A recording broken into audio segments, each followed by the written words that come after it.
స్వామియే శరణమయ్యప్ప. శ్రీమాత్రే నమః. శ్రీమాత్రే నమః. సద్గురు జ్యోతిషాలయం, సద్గురు జ్యోతిషాలయం 2025 అక్టోబర్ 18 6:41 ఉదయం రోజు గురు అతిచార ఫలితం అనేది ప్రారంభమవుతుంది. గురు భగవానుడు మిథున రాశి నుంచి కర్కాటక రాశిలోకి ప్రవేశించబోతున్నారు.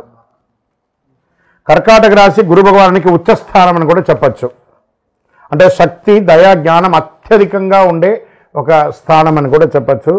అతిసార గమనం అంటే గురు భగవానుడు తన సాధారణం కంటే కూడా చాలా వేగంగా కదిలి ఫలితాలు కూడా త్వరగా వస్తాయి. దానివల్ల స్థిరత్వం కూడా తక్కువగా ఉంటుంది. ఈ కాలం వచ్చేసి గురు భగవానుడు 2025 అక్టోబర్ 18 నుండి 2026 ఏప్రిల్ 28 వరకు సుమారుగా 192 రోజులు, 6 నెలల 10 రోజుల పాటు ఉంటారు.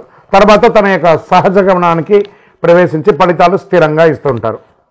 ఇందులో గురు అతిసార ఫలితాల్లో ధనుసు రాశి వారికి ఎలా ఉందంటే ఆల్రెడీ అర్ధాష్టమ శనిలో ఉన్నారు.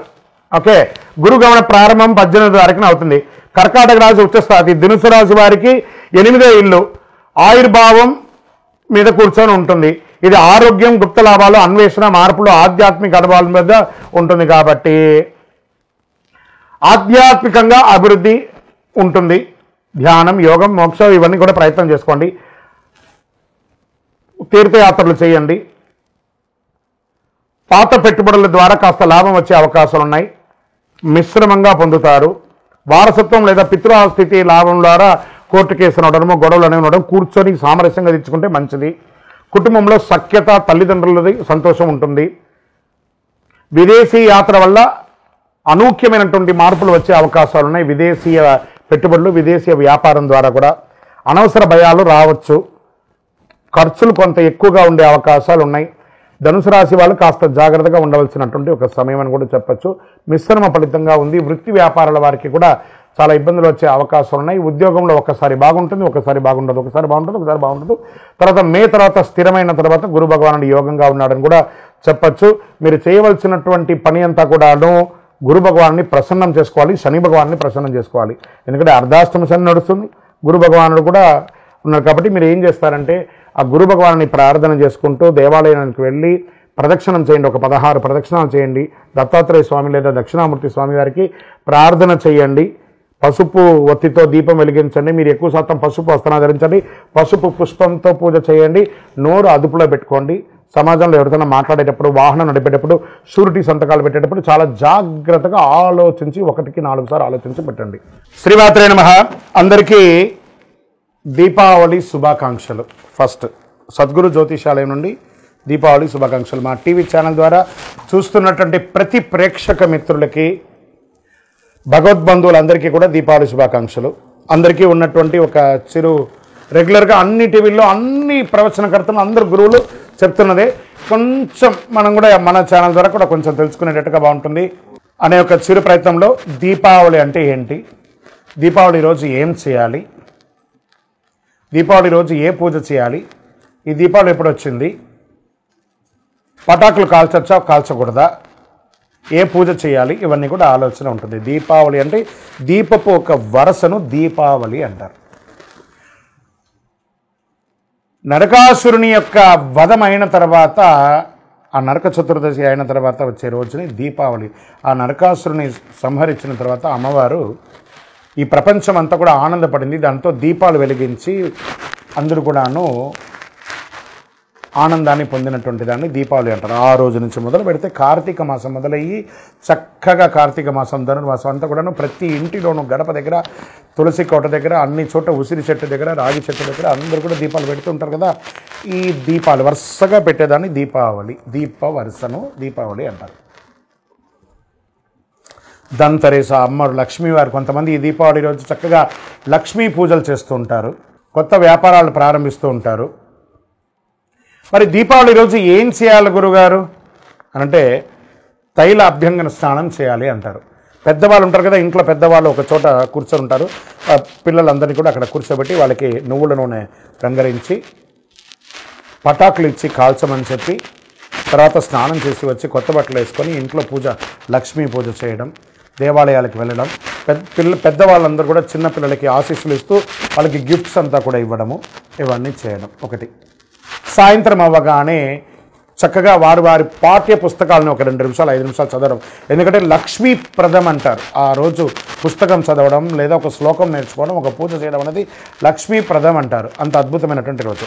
మరి ఆ రోజు ఇంట్లో ఏమేమి చేయాలంటే తెల్లవారు మాకు స్నానం చేసి ఇల్లంతా కూడా ఆడవాళ్ళంతా కూడా చక్కగా కడిగేసి దుడి చేసుకొని చక్కగా గడపకంతా కూడా పసుపు రాకి, మగవాళ్ళందరూ ఆకులు, మామిడి ఆకులన్నీ కూడా కట్టి, తోరణాలన్నీ కూడా కట్టేసి చక్కగా పైన మన ఇంటి పైన ఓంకార ధ్వజారోహణం చేసి అద్భుతమైనటువంటి ఒక హైందవ సంప్రదాయాన్ని విడిగా ప్రతి ఒక్కరికి శుభాకాంక్షలు తెలియడం. ఎందుకు ఈ శుభాకాంక్షలు చెప్తున్నారంటే, మనం కొన్ని రోజులుగా కొంతమందికి మాట్లాడకుండా ఉంటాం చూస్తారా, ఒక్కసారి మీరు ఎప్పుడో ఫోన్ చేస్తారా అని ఎదురు చూస్తుంటారు. వాళ్ళతో ఒక్కసారి మాట్లాడండి. శుభాకాంక్ష తెలవగానే మళ్ళీ ఆ దీపకాంతి పెరిగినట్టు వాళ్ళ జీవితంలో, మీ జీవితంలో ఒక ఆనందాన్ని తెచ్చే ఒక అద్భుతమైనటువంటి రోజే ఇక దీపావళి రోజు. ఈ దీపావళి రోజు చాలామందికి ఒకటి ఉంది, గురుగారు పటాకులు కాల్చకూడదు, పొల్యూషన్ అంట కదండి, కాలుష్యం కదనండి. ఏమండి, పటాకులు కాలుస్తే కాలుష్యం ఏంటండి? మోటార్లు, ఇండస్ట్రీలు, ఫ్యాక్టరీలు, కార్లు, స్కూటర్లు, ఇన్ని పొల్యూషన్తో మనం పడుతున్నాం. ఆ ఒక్కరోజు పిల్లలు ఆనందంగా చేసుకునే ఆ పటాకులు కాల్చుకొని, ఇప్పుడు కాదు ఎప్పటి నుంచో ఎన్నో కాలం నుంచి చేస్తున్నారు కదా, ఇది ఆ ఒక్కరోజు ఉంటుందేమో పొల్యూషన్. అయితే అయింది కానీ ఆనందం అయితే పోతుంది కదా. దీపావళి చేసుకునేవారు అనడం కంటే కూడా దీపావళి మేము చేసుకున్నామని చెప్పడం ఎంత గొప్పగా ఉంటుంది. ఈ 2025 దీపావళి ప్రతి ఒక్కరి యొక్క జీవితంలో ఆనందాన్ని కలిగించాలని, అద్భుతాన్ని కలిగించాలని భగవంతుడి దగ్గర ప్రార్థన చేసుకుంటూ, అఖిలాండ కోటి బ్రహ్మాండ నాయకుడైన శ్రీ ధర్మశాస్త్ర అయ్యప్ప స్వామి వారి యొక్క సంపూర్ణ అనుగ్రహం ఉండాలని, దీపావళి అప్పుడు పెద్దవాళ్ళందరూ చిన్నపిల్లలు పటాకులంతా కాల్చినప్పుడు జాగ్రత్తగా వారి మీద దృష్టి పెట్టండి. ఎందుకంటే పట్టు చీర కానీ పట్టు లంగాలని ఆడపిల్లలంతా వేసుకుంటుంటారు. చిన్నపిల్లలు చేయి కాల్చుకోకుండా కొంతమంది పిల్లలు చేతితో కాల్చుతుంటారు. వాటన్నిటిని పెద్దవాళ్ళుగా ఉండి మనం దగ్గర ఉండి ఈ దీపావళి పండుగను ఆనందంగా సంతోషంగా జరుపుకోవాలి. విజయోస్తు. శరణమయ్యప్ప స్వామి, శరణమయ్యప్ప. అఖిలాండ కోటి బ్రహ్మాండ నాయకునే శరణమయ్యప్ప. కార్తీక మాసం వచ్చేసింది, మార్గశిర మాసం వచ్చేసింది. అయ్యప్ప స్వామి ఉభయ తెలుగు రాష్ట్రాలే కాకుండా దేశ విదేశాల్లో ఎక్కడ చూసినా అయ్యప్ప స్వామి వారి యొక్క పూజలు, దీక్షలు, శబరి యాత్రలు అన్ని రకాలైనటువంటి మొదలైంది. మన యొక్క ఛానల్ ద్వారా ఇంక కొంచెం రీచ్ అవ్వాలని, చాలామంది మాల వేసుకున్న వాళ్ళకి ఎన్నో ధర్మ సందేహాలు ఉన్నాయి. వాళ్ళ యొక్క దీక్ష ఎలా చేయాలి, అయ్యప్ప స్వామి అంటే ఏంటి, ఈ దీక్షలో ఏమేమి చేయాలి, పూజ అంటే ఏంటి, యాత్ర అంటే ఏంటి, మంత్రాలు అంటే ఏంటి, యొక్క గురుస్వామి అంటే ఎవరు, అయ్యప్ప స్వామి అంటే ఎవరు, ఈ దీక్ష అంతా ఏంటి, ఎలా చేయాలి, ఎప్పుడు చేయాలి, ఎందుకు చేయాలి, ఈ యొక్క దీక్షలో వచ్చినటువంటి మార్పు నిత్య జీవితంలో ఏమైనా ఉందా, లేదా దీక్షలో స్త్రీల యొక్క ప్రాముఖ్యత ఏమైనా ఉన్నాయని వీటన్నిటినీ చాలా ప్రశ్నలతో ఉన్నటువంటి వారికి అందరికీ కూడా ఇది ఒక మంచి ప్లాట్ఫామ్. ప్రతి ఒక్కళ్ళు దీన్ని చూడండి. చూసిన వాళ్ళు మీకు నచ్చిందంటే మీ మిత్రులకి, మీ స్నేహితులకి షేర్ చేయండి. ఇది ఆధ్యాత్మికమైనటువంటిది కదా. మన ఛానల్ పక్కనే గంట గుర్తుంది కదా, దానిలో ఒక గంట కొట్టేసాను గట్టిగా, అన్నీ కూడా మీకు వచ్చేస్తుంది. మన ఛానల్ని సబ్స్క్రైబ్ చేసుకోండి. శరణమయ్యప్ప. అయ్యప్ప దీక్షలో ఉన్న వాళ్ళు రోజుకి ఎన్నిసారి భోజనం చేయాలి? ఏకభుక్తం, ఒకటేసారి భోజనం చేయాలి అని చెప్పారు. దొరికింది కదా అని చెప్పి ప్లాట్ఫామ్ వెంబడి రోడ్ల మీద నిలబడుకొని తినడాలు, ఎక్కడ పడితే అక్కడ తినడాలు, ఉదయం ఒక టిఫను, మధ్యాహ్నం భోజనం, రాత్రి భోజనము, మళ్ళీ దీక్షలో ఆయిల్ ఫుడ్స్ అన్నీ తిని ఉపయోగం లేదు. మరి దీక్ష తీసుకుని లాభమైంది. ఏకభుక్తం చేయాలి, అది కూడాను స్పైసీ లేకుండా, గార్లిక్ ఆనియన్ లేకుండా, ఏ విధమైనటువంటి రజోగుణ పూరితమైనటువంటి లేకుండా మంచి సాత్వికమైనటువంటి ఆహారాలు తినాలి. వీలుంటే సాయంత్రం పూట పండ్లు, పలహారాలు మాత్రమే తీసుకోవాలి. విజయోస్తు. అయ్యప్ప స్వామి వారి చిన్ముద్రాం, మన మాలలోనే ఏం చెప్తున్నాం? జ్ఞానముద్రాం, శాస్త్రముద్రాం, గురుముద్రాం నమామ్యహం, వనముద్రాం, శుద్ధముద్రాం, చిన్ముద్రాం నమామ్యహం. చిన్ముద్ర అంటే ఇది బొటన వేలుని, ఈ వేలుని తీసుకొని ఇలా పెట్టడం వల్ల ఏమవుతుందంటే ఆరోగ్యపరమైనటువంటి ఫలితాలన్నీ కూడా ఇందులో ఉంటాయి. మనం కూడా నిత్య జీవితంలో రోజు ఒక్క ఇలా పెట్టి చూడండి, నఖశిఖ పర్యంతం మనకి నరాలన్నీ కదులుతున్నటువంటి ఒక ఫీలింగ్ ఉంటుంది. స్వామివారి దాంట్లో చిన్ముద్ర అంటే ఇదే అనమాట. దీన్నే చిన్ముద్ర అంటారు. ఈ చిన్ముద్ర అందమైనటువంటి ముద్ర, చిన్న అంటే చిన్నది, అందమైనటువంటి ముద్ర, ఆరోగ్యాన్ని ఇచ్చే ముద్ర కాబట్టి ఇది స్వామివారు ఎంచుకున్నారు ఆ చిన్ముద్రను. శరణమయ్యప్ప. ఇది మీకు విదేశాల్లో ఆలయాలు ఉండదని చెప్పడం తప్పండి. వర్జీనియా లేకపోతే వాషింగ్టన్ డీసీ లేకపోతే న్యూజెర్సీ, న్యూయార్క్, మన దీంట్లో అమెరికాలోనూ మంచి అతి విపరీతమైనటువంటి చలి ఉన్నటువంటి స్విట్జర్లాండ్లోనూ, ఆస్ట్రేలియాలోనూ, దేశ విదేశాల్లోనూ, కెనడాలోనూ, అన్ని దేశాల్లోనూ అయ్యప్ప స్వామి దేవాలయాలు ఉన్నాయి. ఇంకా 18 సహా ఉన్నాయండి. వనయాత్ర చేసే రకంగా కూడా ఒక 5 కిలోమీటర్ల ప్రయాణంతో పాటు ఏర్పాటు చేసినటువంటి దేవాలయాలు కూడా ఉన్నాయి. అక్కడ కూడా చాలా అద్భుతంగా మంచి చలిలో కూడా చన్నీటి స్నానం చేసి దీక్ష తీసుకొని శబరిమలకి వెళ్ళే వాళ్ళు ఉన్నారు. బ్రహ్మాండమైనటువంటి యాత్రలు చేస్తున్నారు. 41 రోజులు 48 రోజులు వ్రతం తప్పకుండా చేసి మరీ భారతదేశానికి వచ్చి ఇరుముడిస్తున్నారు. రానిలేని వాళ్ళు అక్కడే వారి వారి ప్రాంతంలోని ఇరుముడి కూడా ఇస్తున్నారు. శరణమయ్యప్ప. ఏమంటే అయ్యప్ప మాల వేసుకున్న వాళ్ళు మా ఇంట్లోనే పూజ చేసుకోవాలా లేదా బయట ఎక్కడన్నా పూజ చేసుకోవాలా? ఇది ఒక మిలియన్ ప్రశ్న. మీరు మాల వేసుకునేది ఎవరి కోసం? ఇక్కడ ఒక ప్రశ్న ఉంటుంది. మనం నమ్మిన వాళ్ళు తల్లిదండ్రులు, మనల్ని నమ్మిన వాళ్ళు భార్య పిల్లలు. మనం వీళ్ళ కోసమే మనం దీక్ష తీసుకుంటాం కాబట్టి ఎక్కడో మండపంలో వేసుకుంటాం, మేము సన్నిధానంలో చేసుకుంటే భార్య పిల్లలు ఏం కావాలి? 48 రోజులు మీరు దీక్ష తీసుకొని ఉండగా 150 కోట్ల మందిలో అయ్యప్ప స్వామి మిమ్మల్ని ఎంచుకున్నాడు. ఆ పవిత్రమైనటువంటి మాల మీ మెడ మీద పడింది. మీకు సేవ చేసుకునే భాగ్యాన్ని మీ తల్లిదండ్రులకి, మీ భార్య పిల్లలకి మీరే కదా ఇవ్వాలి. కాబట్టి ఇంట్లోనే పూజ చేసుకోవాలి. మాకు వసతులు తక్కువ ఉన్నాయండి, అబద్ధం అండి. ఈరోజు ప్రతి ఒక్కరి ఇంట్లోనూ ఎక్స్ట్రా రూమ్ ఉన్నాయి. ఆ సపరేట్గా రూమ్లో పెట్టుకొని చక్కగా పూజ చేసుకోవచ్చు.